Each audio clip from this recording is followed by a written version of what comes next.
ก็อัปเดตไปหลายเติบเลยเนาะทุกคนเนาะมื้อนี้ก็มามื้อเดียวเนาะกำลังสร้างเลยซ้ำนี่ก็คือว่าดีได้เติบปุ้ยตอนนี้สร้างเฮากำลังกระปอกกระแปกอยู่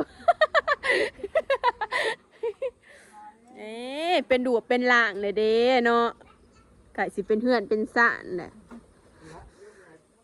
มื้อนี้เนาะหองฮ้อคำแก้ว หองฮ้อคำแก้วเองก็อัปเดตไปได้หลายเติบเนาะมื้อแรกตอนแรกนี่ก็คือสิแบบว่าไก่จะเซตเนาะตอนนี้ก็เป็นดูเป็นด่างมีกระดูกกระเดี่ยวขึ้นนะเด้มีน้ำมีเนื้ออันนี้ก็นุ่มต้นคือเก่า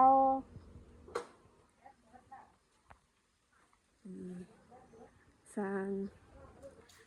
ส่วนแก้วอันบ่ก็คือบริเฮ็ดหยังเนาะมายืนให้กำลังใจเพราะว่าเฮ็ดบ่เป็นอันเก่าอูเฮาอยู่พูนเป้เฮาเนาะเป้เฮาอยู่พูยามแดดมานั่งนอนเด่นส้มวิวก็คือมวนได้ฟิวดีบรรยากาศมื้อนี้ก็คือลมอยู่เนาะลมบ่ได้ครบหั่นนะ